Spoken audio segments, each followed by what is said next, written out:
Anyways, ladies and gentlemen, wait, 3, 2, 1, does the kettle whistle blow? No, it doesn't. Wait. Too late. Oh, so that's the secret. Anyways, ladies and gentlemen, it is now 6 o'clock, and as you can hear, the kettle has just boiled, which means it's now time for tea time with Alex and Peter. One major problem, though. Alex is not here. He has car problems, ironically.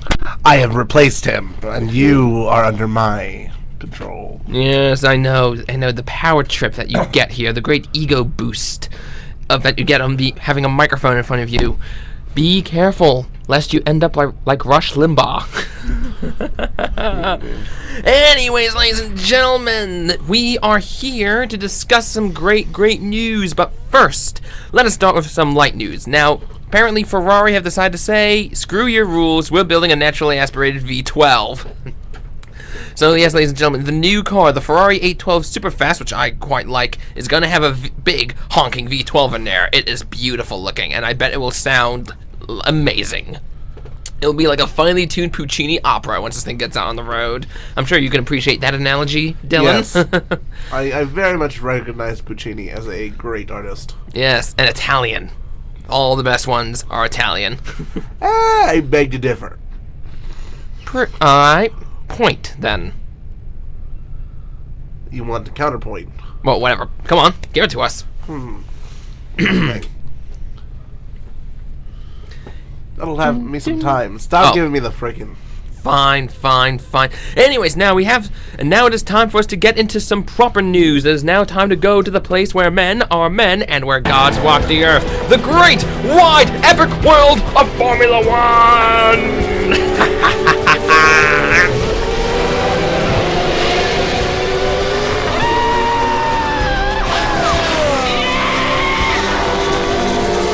Well done.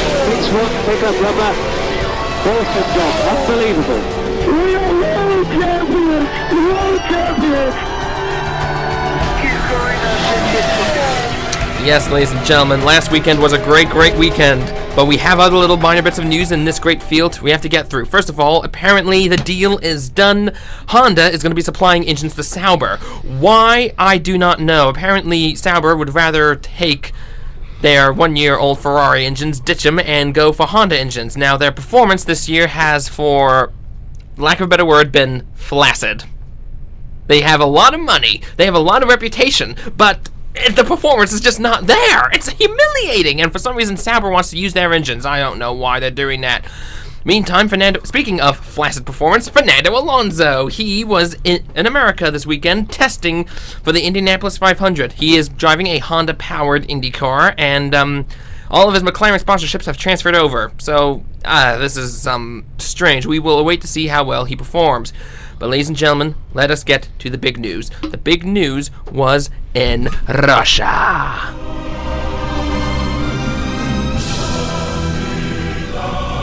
That's right, ladies and gentlemen, it was the Russian Grand Prix at the Sochi Autodrome, a facility built on the Winter Olympic Park.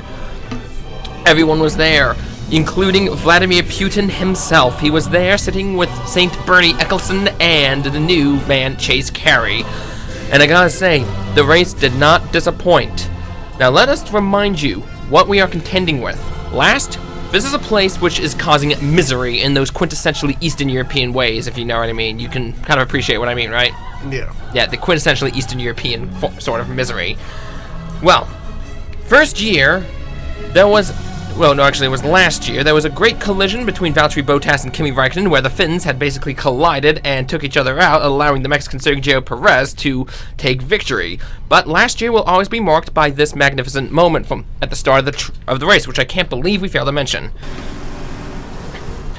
And the lights... So what happened last year was that at the very start of the race, Sebastian Vettel was instantly in contention with the Red Bulls. And on the first through corner, Daniel Kvyat was right on his tail and was coming up right behind him with Daniel Ricciardo on his left side. And then they come to this turn 2, and what happened there was that Sebastian Vettel got rear-ended by Daniel Kvyat and then tapped Daniel Ricciardo. And then, as they came up onto the great big long parabolic corner, Daniel Kvyat rear-ended Sebastian Vettel again, sending the spin on his Ferrari into the wall, giving us this momentous soundbite. Corner and the first braking zone of this Russian Grand Prix. Wait for it. Hands up in the air and thinks, no, not again. I'm out! Crash! Somebody hit me in the rear, turn 2, and then somebody hit me in the rear again in turn 3. For fuck's sake! Honestly, what the f are we doing here?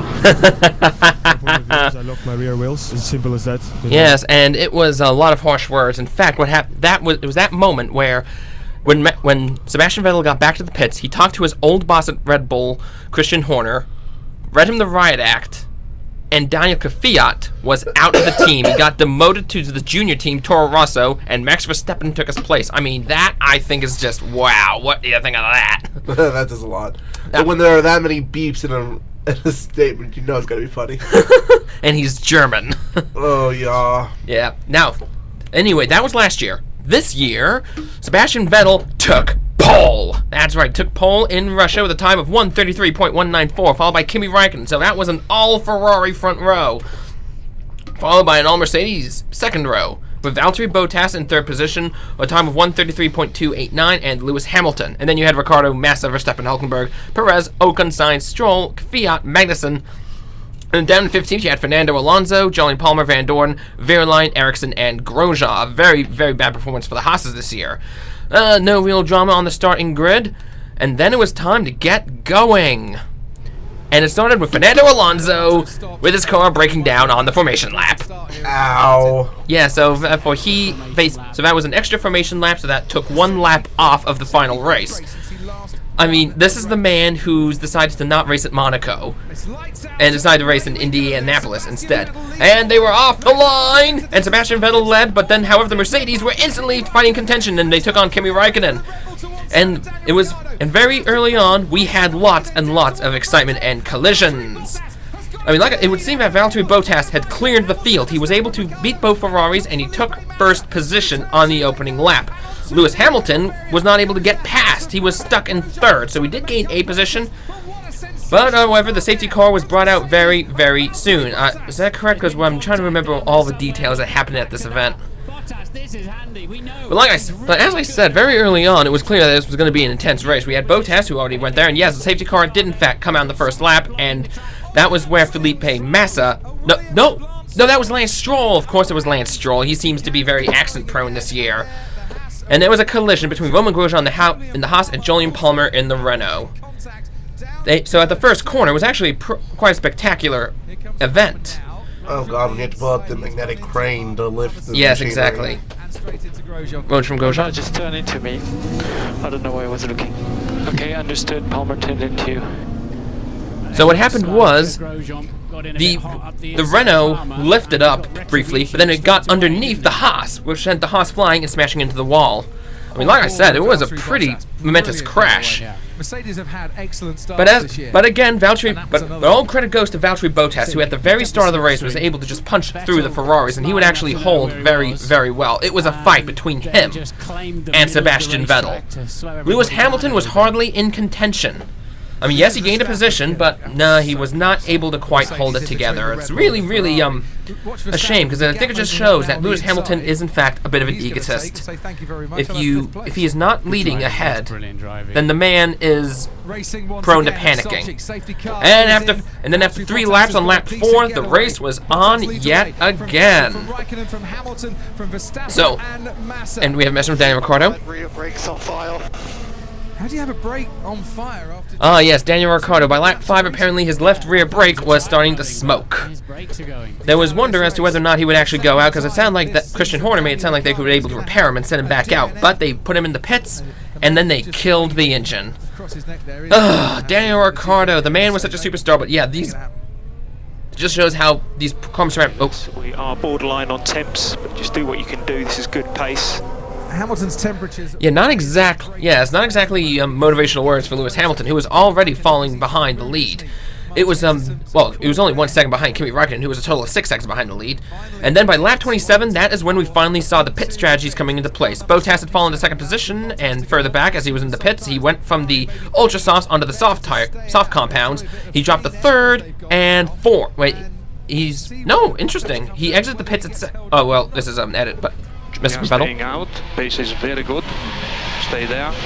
That was Maurizio Arrivabene telling Sebastian Vettel to stay out because apparently their pace is good. He was leading the race with Valtteri Bottas behind him by 19.68 seconds, and this was by lap 32. Message from Raikkonen. 9.5 behind Bottas and 8 tenths a lap quicker. What do you mean? We are behind Bottas. Confirm we are behind Bottas. How did we end up behind him? Why we did it so early? He was leading the race, Kimi. There's Kimi Raikkonen. So that was Kimi Raikkonen complaining about why Valtteri Bottas wasn't ahead of him when he should have been behind him when he was in front of him the whole time. Then lap 35, Sebastian Vettel went into the pits and he got off the purple ultra softs and onto the softs. And this was a really key moment. And at that point, unfortunately, Bottas was beginning to prone and make mistakes at a very complex series of corners at the very near the rear of the track. The turn 13, he has a big flat spot on the left front. That is awesome. That was hope, but unfortunately Valtteri Bottas was able to get out, was ahead of Sebastian Vettel by lap 43 of 52. Followed by, then Sebastian Vettel was on his tail with 150. There was a lot of tense looks in the Mercedes pits. He would make a mistake. Bottas will get DRS as well now. But then by lap 53, it was too late. Sebastian Vettel just could not make a pass, and claiming his first ever victory in Formula 1 was Valtteri Bottas. That's right, ladies. Fine, I'll do it myself. And we're watching Bottas across the line. I screwed it up.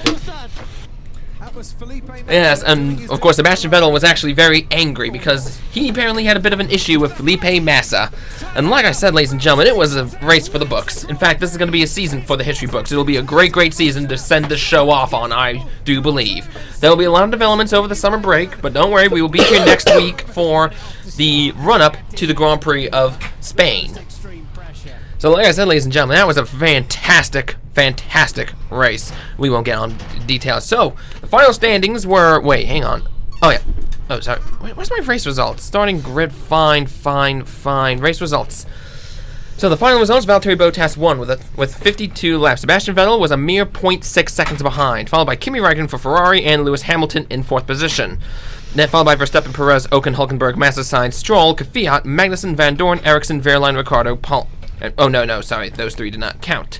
So, Fernando, it is time for you to give our little reminders and ode to the fallen. Could you please cue the sad music in slot 3? So, ladies and gentlemen, our little tribute to the fallen of this race. Fernando Alonso from McLaren Honda did not start the race. It was his car who broke down at the very beginning during the formation lap.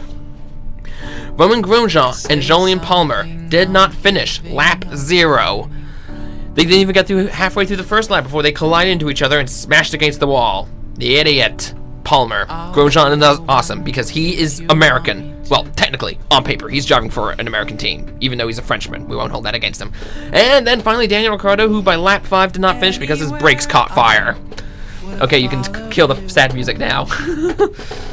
It's a good choice for sad music, am I right? Say something, nothing better. Seriously, is that a good song? It's a touching sad song, yeah. Oh, you can't tell me it actually has merit. I'm sorry, but it feels to me like it was written specifically to pander to the absolutely, tear-jerking millennials, dare I say. Well, but then again, anything nowadays is pandering. Well, there you go. So don't start saying, okay, that was specifically for the pandering to just one set. It's every set of people that gets pandered to. Okay. Alright, fair enough, I guess. Anyway, so that means puts the drivers' standings in a very interesting position. Sebastian Vettel still leads with 86 points, but he, however, has a significant lead now over Lewis Hamilton, who follows with 73. And then Valtteri Bottas with 63. That victory in Russia helped him out. Kimi Raikkonen with 49, Verstappen with 35, Daniel Ricciardo with 22, Sergio Perez 22, Felipe Massa 18, Carlos Sainz Jr. with 11, Esteban Ocon of Force India, whose cars are now pink, with 9 points, and Nico Hülkenberg with 6, Romain Grosjean with 4, and Kevin Magnussen with points for America, 4 each, and then Daniel Kvyat with 2, and then you have the no-hopers, the absolute losers, with 0 points. Wehrlein, Stroll, Giovinazzi, Palmer, Van Dorn, Alonso, and Ericsson. So does that mean for both of those of McLarens are out? Yes, both the McLarens are out.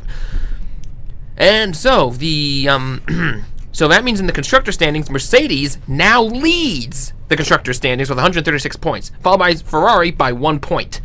And then Red Bull with 57, Force India with 31 in their Pepto-Bismol cars. Williams with 18, Toro Rosso 13, Haas for America. Sing it with me, America, America. Come on, you're a singer. Sing it, man. America. I don't even get where you're coming from. What? I don't even get what tune you're going to, so I'm lost. It's America F Yeah from Team America World Police. Never heard it. Ugh. So sorry. You can't just wait. You cannot poetically sing America for us. Life can be bright in America. Oh, come on, man! We're supposed to be exalting our boys. This is our team. This is America in Formula One, kicking ass on the world stage, represented by a Frenchman and a kid from Finland. And then That's how bad we stink. We had to have Finland represent us. No, I tell a lie. No. He's not Finnish, actually. God. Magnussen. Where the hell is Kevin Magnussen from? Watch him be a Brit, and you're just like, I just did it. So no, he's not English. I can tell you, he's Danish. Oh God, it's even worse. It's the Danes. Careful, man. You're kind of muffling it there. Yeah. So, well, it used to be even more embarrassing because it used to be a Frenchman and a Mexican. But this is American money. This is the American money from Gene Haas, who owns a manufacturer of automatic lathes, and he also has his own team in NASCAR, Stuart Haas Racing, and now he's in Formula One. And maybe when we get some better American drivers, we will have Americans driving for an American team. But like I said, he's doing pretty well for a new team.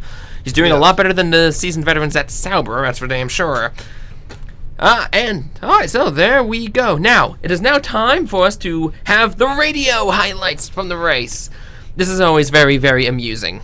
So we shall begin with Kimi Räikkönen in free practice 2, who had this to say. Standing in front of him. Apparently somebody was not willing to get out of the way. Sebastian Vettel in qualifying round of 3. You've got it. That's the way to do it. That was a Sebastian Vettel lap.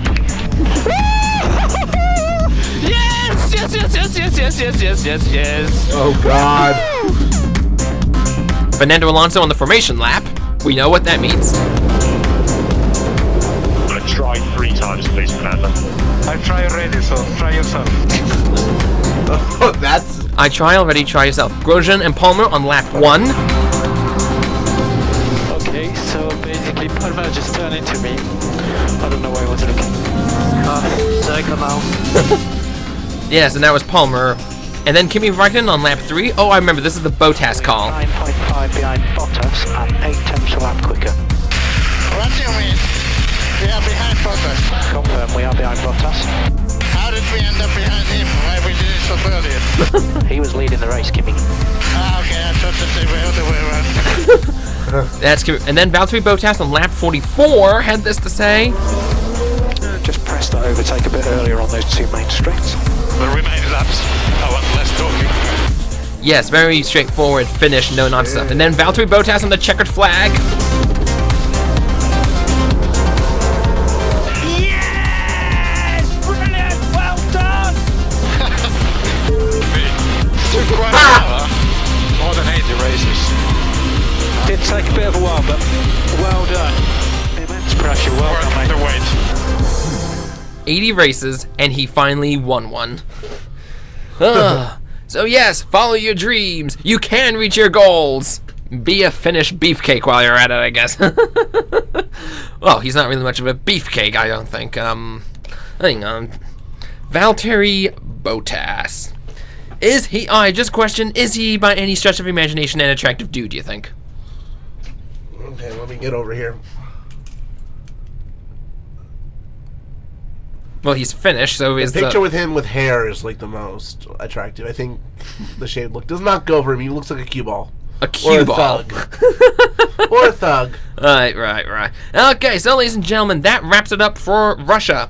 Now, next week, there's no racing this weekend. Next Wednesday will be our final show of the semester during exam week, and we will give you the news for the Spanish Grand Prix, the lead-up, the super quiz, and some kick-ass bullfighting music to go along with it. Now, it is now time to fill the rest of the airtime, because we're only 20 minutes in. Now, are you a Star Trek fan by any chance? Not really. I don't have much background in Star Trek, so... Okay, well, anyway, some guy in Canada had a license plate that said Assimilate, spelled ASIMIL 8. He's such a Star Trek fan, he decided he wanted to pay tribute to the Borg. Now, this man is a Canadian. Unfortunately, he was driving this car through an area filled with First Nations people. And that basically has really... Ouch. Yes, exactly. So, despite his claim that no, this was supposed to be about Star Trek... It's not a reference to Britain. It's not a reference to assimilate to the British society. It's supposed to be a Star Trek reference. Yeah. But they don't believe that. Well, yeah, he was forced to take the plate down. Anyway, now apparently the UK at the moment wants to know if Formula One's $5 million payment to the FIA has violated the Bribery Act, in a statement out of Motorsport. The figures quoted, including the equity stake, were negotiated to ensure that the FIA could continue to provide and enforce a long-term regulatory framework which provides safety and stability for the benefit of blah, blah, blah, and a commercial rights holder. We will give you more update when this happens. Oh! Now this is kind of an update that my good friend Luke Albrecht will be shattered to hear. Elio apparently is in serious trouble. Now Elio was a motor startup. So what they were doing was they were creating a car. It was very narrow. It was designed to only take two people, one sitting in the front and one sitting in the back. And it would have these little wheels on the outside for steering. I mean, I actually sat on it. I thought there was something to it, but apparently these people need $376 million to actually start funding production. In fact, somebody is now pulling out because they don't even know what is going on with this thing anymore. So, sorry, Luke. Elio is not going to happen. Now, here is something weird. I think this is hilarious. Now, have you heard of the Fire Festival? No. I was okay. So, now what happened was, apparently, this man... Okay, so apparently there was this rapper... Wait. Yeah, hype for months... So apparently there's a rapper and an aspiring mojito mogul called Ja Rule. Have you heard of this guy, by any chance? I seriously doubt it. Yeah, because I don't know, I've never heard of half these people.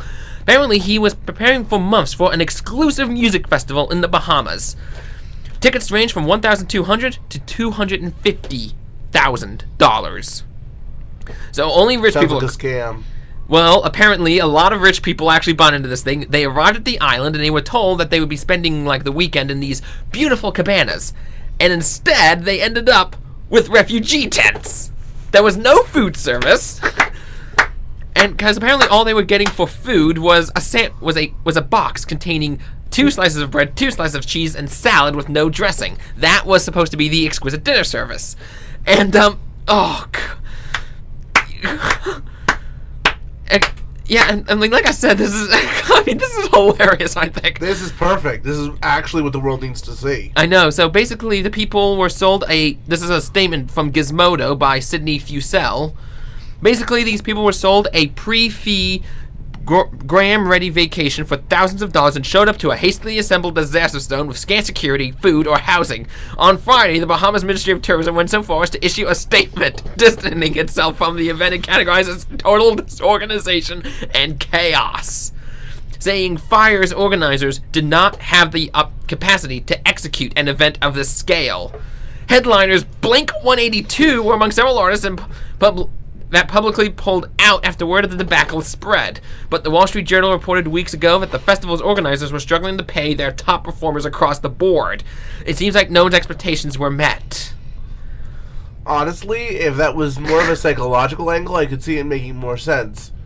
I mean, look at the fact that the people that could afford and majorly afford any of this were expensively rich people. Yeah, I know exactly what you mean. So if you're gonna look at these people are funneling hundreds of thousands of dollars of their money into something and then get what we are treated with, or refugees are treated with, refugees are being treated with less on a daily basis. Maybe that was the point. I'd say that's more of a point. No. Who knows? Maybe that was the plan all along. That Ja Rule decided that maybe, you know what? Maybe we should try to get some sympathy for refugees going on. But so of course, let's get these now rich in a people few days, we're going to see all of these rich people suing There's J-Rule. There's already one going on for $100 million at the moment, I believe. And it's bullshit. Yeah, but it's bullcrap indeed. It's bullcrap because you're looking at the fact that, okay, you bought into this thinking it was going to be this way, but it's not. Okay, I get that's fraud. But at the same time, look at the fact that you can afford to hire expert lawyers that are going to sue him for this $100 million. Yeah. Anyway, so furthermore, attendees, for more from the article, attendees reported being stranded on tarmac for hours waiting on rescue flights back to the U.S. One attendee allegedly sat on the runway for so long they were forced to deplane and board a different flight. Others said they weren't being permitted to leave the airport, with officials chaining the exit doors. Reportedly, the U.S. Embassy is even involved in an evacuation. I mean, this is... Oh, my God. I mean, this is... You can't make this crap up. I mean, Christopher Buckley couldn't have even written something like this. That is... Ugh. You know, I had a professor 2 semesters ago with Miss Wilde. Professor Wilde is awesome. Yeah. We were reading about... You know, she was trying to give us our introduction to satire in the Age of Enlightenment. And she kicked us off with a video from The Onion from a few years ago. Basically, the gag that, you know, they would talk about how Apple's new laptop is so revolutionary it doesn't have a keyboard. It has the giant iPod click wheel. You remember that thing? No. No, you remember the iPod click wheel, I mean. I never had an iPod. Oh. Well, the first iPods... I'm poor. Oh, okay, fair enough. No, the first iPods had a wheel on it that you just stroked. It was capacitive, so you stroke it, it made a clicking noise, and that's how you scrolled up and down. Now, apparently, and then the article on The Onion was saying that... No, the video from The Onion was... Apple's new laptop is going to have that. So it's completely counterintuitive, but it's being touted as this great thing, and all of the consumers are saying, I will buy anything if it is shiny and made by Apple. Pretty much, that's how most people see things. Yeah. And the funny thing is that I actually was horrified when I saw that video, because that video was from like 2008 or so. But it's true. If you stick the Apple name on a piece of dog crap, they'll buy it. Well, that's not really that is true, but that's not the exact point I was getting at. What happened was that this was, I kid you not, the same week when it was announced that the new iPhone was not going to have an audio jack on it. And you had to buy peripherals if you wanted to use your headphones on it. And then I actually asked the professor, is there a term for when the satire actually becomes real? Because don't forget, Donald Trump's president now. Like, that should not have been a premise. I mean, Christopher Buckley, in 2001, he wrote Trump's inaugural speech. And I'm thinking... Yeah, what do you call that? Like, surely the Germans have a name for it when the satire becomes the reality. You know, they have a word for getting satisfaction out of others' misfortunes, Schadenfreude, but... Yeah, Schadenfreude. But do they have a word for it? I don't know. Anyway, so those are all of the topics I had pre-prepared. What else was there? I thought there was something really bizarre that had just occurred recently. I'm gonna. Well, we could talk about the fact that Trump's planning to sign his executive religious freedom order tomorrow. Maybe a bit too political. I will occasionally take a jab at him because on a deal like NAFTA or something. Well, on the positive side, though, the House of Representatives and Senate, the Senate collectively, our legislative branch, has said they're still going to fund PBS and NPR against Trump's wishes. Woohoo! Yay! Yay! Public radio! Okay, what? Well, somebody's cosplaying as the Anchorman at some convention. I'm just trying to go through, see if I can't find an article, because we've already went through all of this stuff on... I'm going to go back to Jalopnik proper, see if there's anything at all hilarious there. It's worth... Well, let's see what I have. Oh! Defense of what you said. You said that nothing good besides Italians are operatic. Yes. I beg to differ, and I will prove my point. Is this going to be, Well, I know that a, Don Giovanni was written by Mozart, who was a German. Oh, I'm not talking about a writer. You said singers. Okay. So... Well, I will... Okay, well, let me just make my point here. The point is that when Italians are usually at the top of their game, partly because, you know, they are Italians. So what do you have for us? Largo Affectotum by Thomas Hampson. Largo Affectotum is most known from Il Barbiere de Sevilla. Oh, Barbara Seville, yes.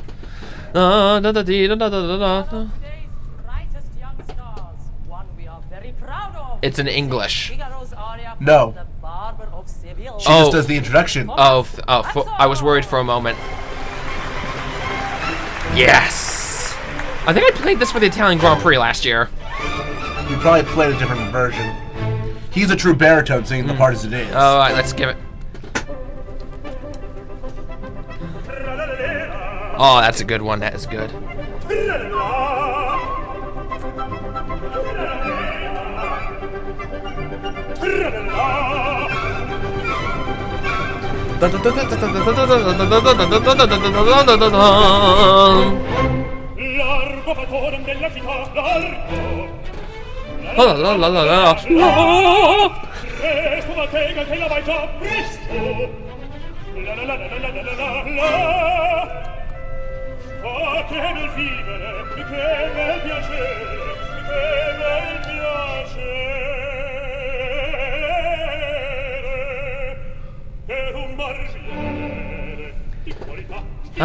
And how is this a counterpoint? Because you're kind of proving my point. The Italians are usually very, very artistic, and they're usually the best at their field.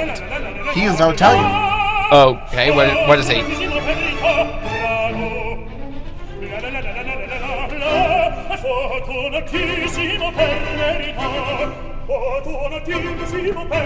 He's from... American. Jesus, I did not expect that. He's an American. Hooray! In your face. Yeah, you hear that, ladies and gentlemen? Here is an American kicking ass on the world stage, and he goes unpraised. Come on, people! Okay, so apparently there's yeah, we're moving right along, I guess. Very good. Yes, nice. The aria is. Anyways, we have a little bit of an alert here. Apparently there is a very, very convincing virus going around, so we announced this as a public service. Here we go. Now, this is from Adam Clark Estes on Gizmodo. Oh god, a hacker's on the loose with a new but familiar Google Docs phishing scam, and journalists, among many others, are in the crosshairs. On Wednesday afternoon, countless unsuspecting email users, including reports from BuzzFeed, Hearst, New York Magazine, Vice, as well as Gizmodo, received some seemingly legit invites to view Google Docs file. The email doesn't look quite right, but anyone who clicks through arrives at a login screen that looks almost indistinguishable from the same screen you'd see if you actually were invited to a Google Doc. It's the one with the list of your Google accounts, and it even matches Google blah blah. What's even scarier is that the page has a very real-looking Google.com URL, and clicking on the link appears to confirm the page's authenticity. It gets worse. The page invites to choose which account you'd like to use the view from the Google Doc, and then you're taken to a page that invites you to grant access to your Google account. Here, so it's very, very similar. So people, watch out. Accept invites from only people you actually know. Okay, what else is there? There's there's been more craziness on the airliners. You know what does it actually say? That, well, this happened on all Nippon Airways, which is not United, so that's probably why it was handled with a bit more civility, but air rage. Apparently, the Mile High Club no longer means doing it in the airplane lavatory, but now it means having a fight on the aircraft. I mean, what does that tell us about our society, that we go from one to the other? What do you think that means? Times are changing. People are no longer for sexual gratification. They're there for, I want to get my rage out. Yeah, well, apparently there was a drunken brawl on an all Nippon Airways between some generic-looking dude and a dude in a Hawaiian shirt. I have a good one on, okay? Yeah. I have a good Hawaiian shirt. Do I? Don't I? I'll say it's decent. Fine. I'll let the last time I asked him for fashion advice. Oh yes, because if you would ask me for fashion advice, you'd be dressing better. Oh, come on, man! Ow. Have you seen the suits I wear on special occasions? Tweed. Yes, tweed. There is nothing on this world greater than tweed. Itchy tweed. It's not itchy at all.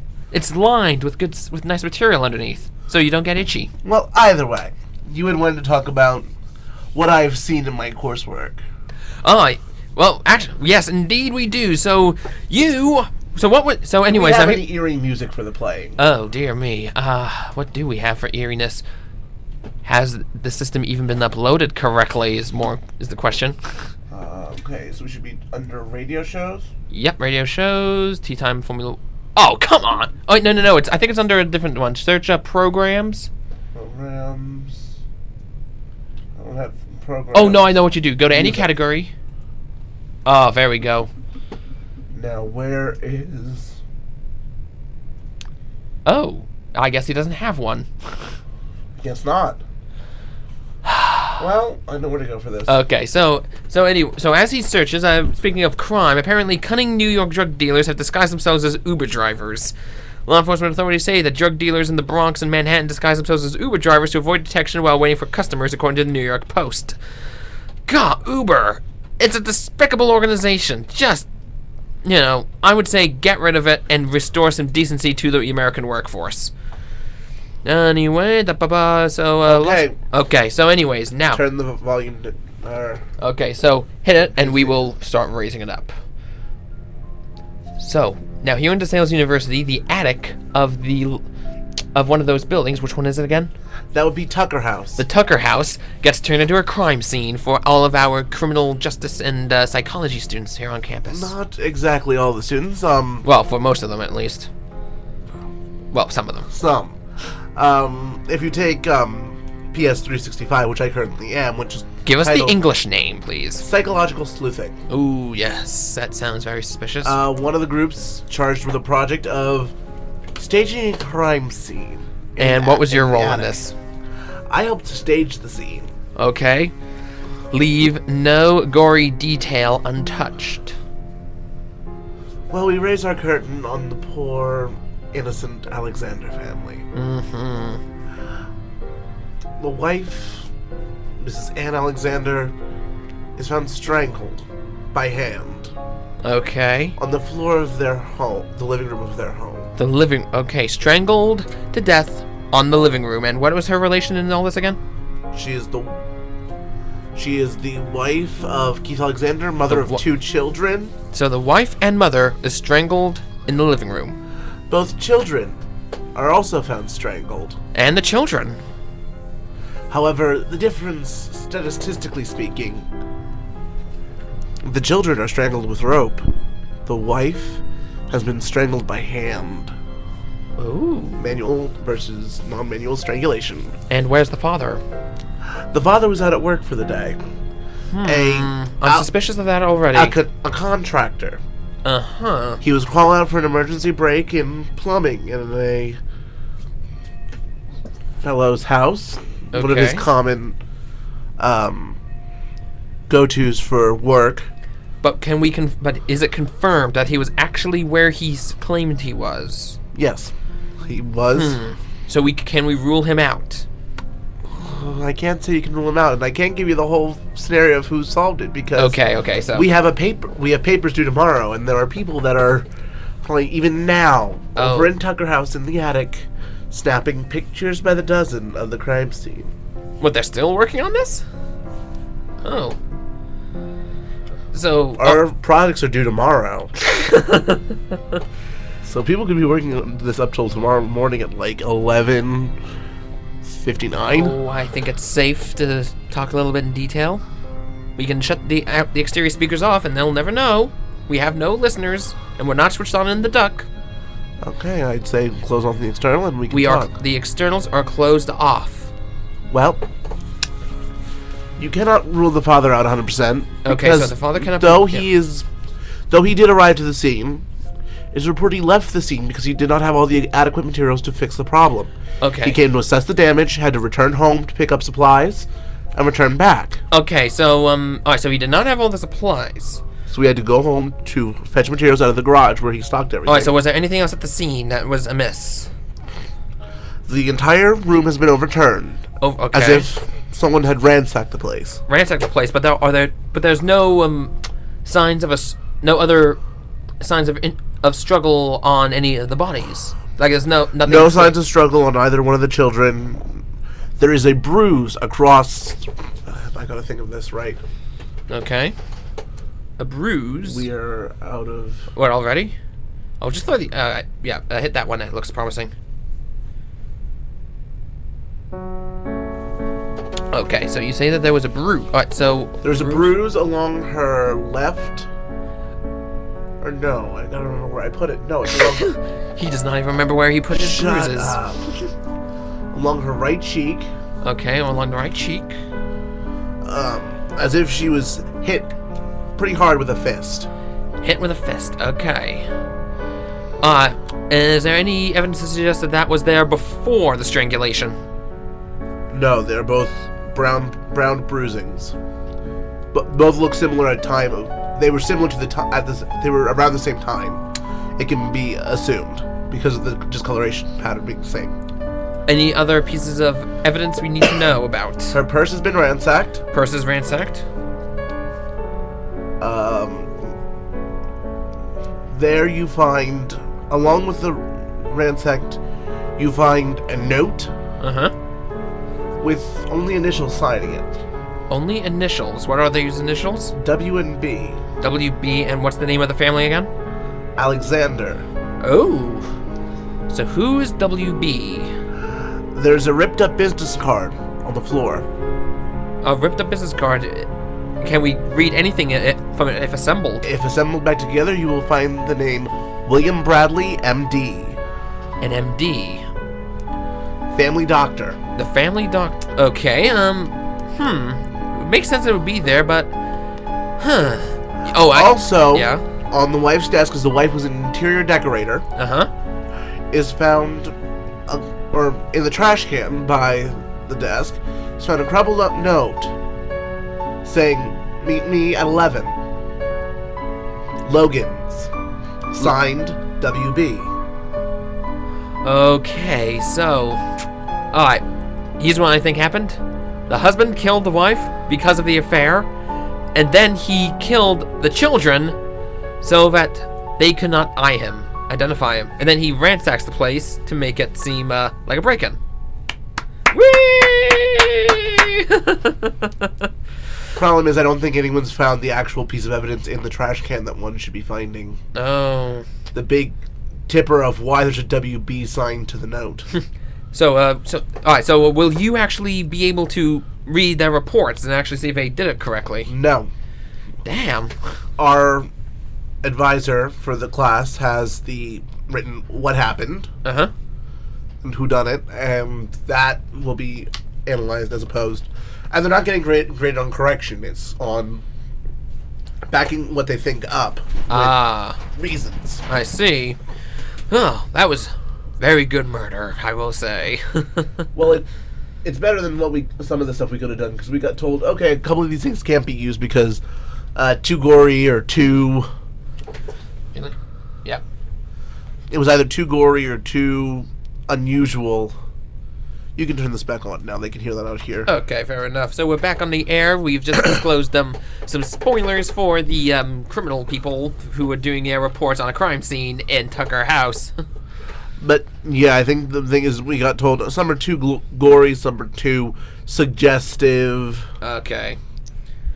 I don't know. I felt like for a class like this, you actually want to invite them into the deep, dark annals of the human mind. Yes, but when it involves nudity, we were told no. Okay, fair enough, I guess. Well, good crime story, I will say. Okay, now I need to find some other things. What else is happening in the world? Well, I mean, if we don't have anything going on right now, I could, I've already introduced you to a new artist. Yes, is there anything else? Well, I mean, I guess we can just leave it here because it's 4:43 and we usually go for 45 minutes. So, unless you want to pick something that's decent, or we can just leave it at the mercy laugh a of little bit at the impressions. Okay, fine, we'll put it on the impressions then. Okay, so, an introduction to our station. There are a couple shows in New York that are considered off-Broadway. They are not Broadway-funded. The entirety of the work is actors and actresses. One of the most notable types of shows like this is called Forbidden Broadway. Forbidden Broadway centers around the current shows on Broadway and satirizes them. They get lampooned, if you will. Yes. And among the people that have been on the show is one actress named Christina Bianco.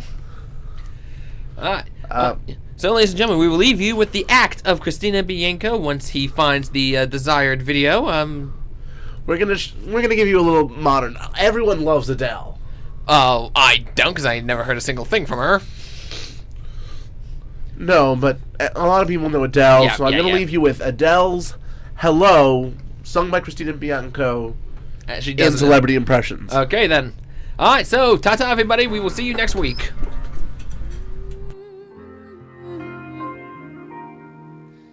Hello, it's me.